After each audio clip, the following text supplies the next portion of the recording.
All right, everyone, welcome to another video, Full Speed Impulse. Today, we're working on the KLX 110L, installing that over the peg brake lever. We've held out on this for a while. We actually bought this thing probably like 2 years ago now, but we held off for a certain reason.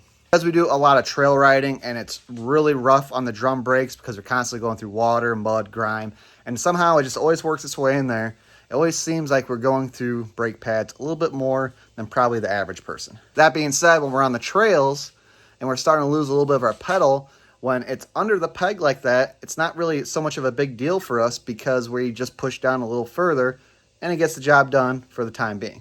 But we think we have our brakes finally dialed in, and we don't do as much of that type of riding with the KLX 110L anymore. We're ready to put this brake lever on and see what happens. And we actually heard also from one of our buddies that put the brake lever on, and he said it actually gave him more response out of his brakes. So let's give this thing a try. All right, guys, here it is. Sick 110 brand here. All came in the package, just the lever. So I'm assuming we're going to use all our old hardware for this. So should be pretty easy. So first things first, well, this isn't going to work being on the stand for us. So we're going to have to get rid of that. And then we're going to undo our adjustment back here, which I meant to buy a quick adjust for this. You get them off Amazon pretty cheap, or you go to your Factory Mini Bikes, or I think even like T-Bolt USA or Faster Minis carries it too. Definitely really handy around trails, but obviously we don't have one on the to-buy list. So we're going to rip that off here, guys, zip that off so we can slide this all off. Should be good to go. Bolt out of here, 10 mil, and we just got some pliers here. We're going to roll the spring off, hopefully. It's a little bit of tension. All right, spring puller, a little bit easier. Stick it on that guy, pull up. Right tools for the right job. Makes your life way easier. All right, so pull our spring. This is going to come right out. Then you're going to get way better access to get this little cotter pin out of here. I'm assuming try not to destroy that since they don't give you one. Or if you have extra cotter pins, then no worries. All right, we're going to get that out and then get this. Oh, it looks like there's a rubber sleeve in here. Wait. Oh, no, there's an O-ring. All right. Make sure you save your O-ring. 2 O-rings. All right, we got it off. Make sure you clean this up here. Get all of some of that old nasty grease off if there's anything left on there. If it doesn't feel smooth, you can hit it with a little Brillo pad. We actually got a little fine steel wool. We're just gonna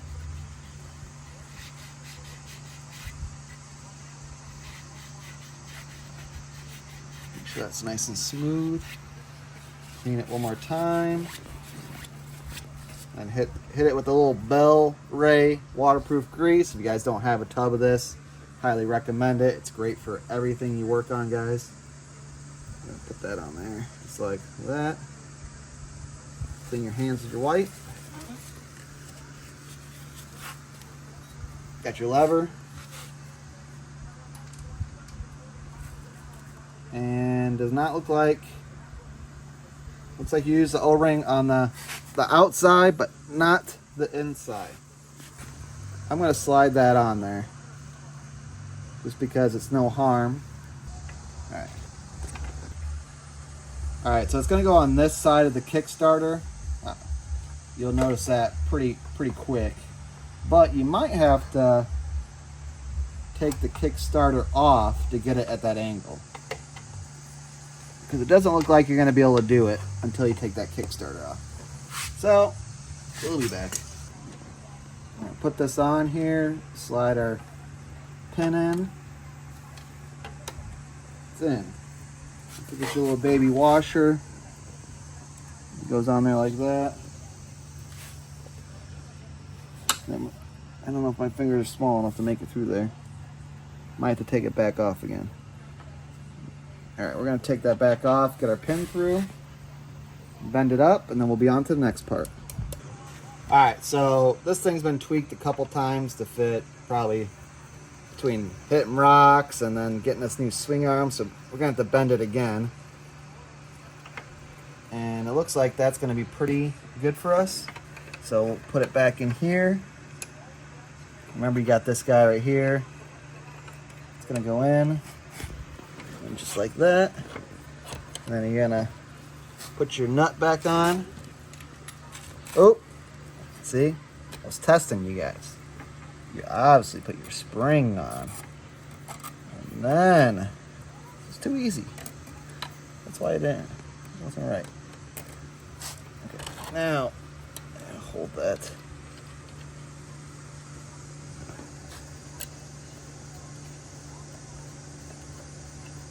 All right, it's on there.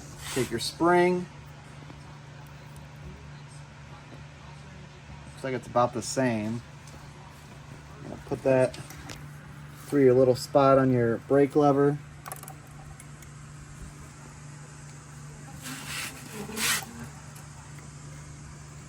Just like that. And then take your spring puller.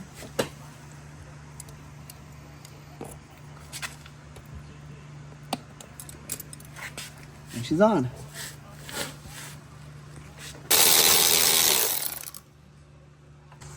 All right, my buddy was definitely right about the brake adjusting because, I mean, we were further on than that.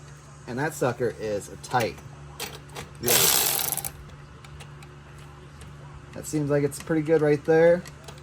Let's see if it free rolls.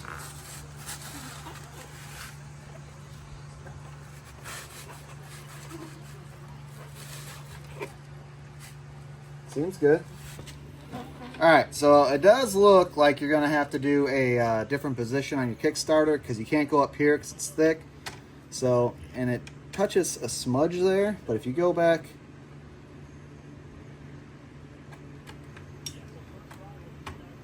any further,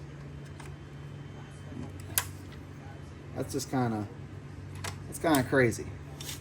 That's a little too much. Let's go right here. Do that.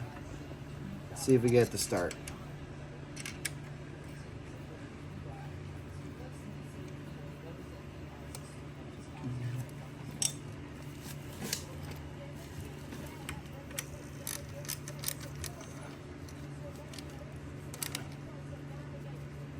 It actually doesn't even look like it's at a bad spot.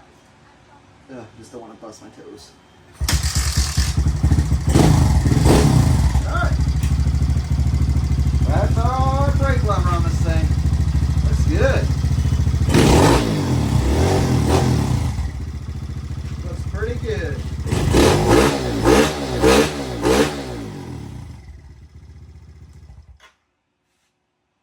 Alright guys, there you go. Full install on the brake lever. Looking crisp. Definitely a good add-on. Now you don't catch on the rocks and all that stuff. It's a little bit more protected up here. So that's good. It might sit a little bit better on your dirt bike stand too, since your lever's not going to be resting on there anymore. So that could be a plus. Our linkage is good. A little close, but it clears. Let's make sure it clears. Okay, so we're going to put a little bit more bend in that, but other than that, guys, there we go. That's better. It's good.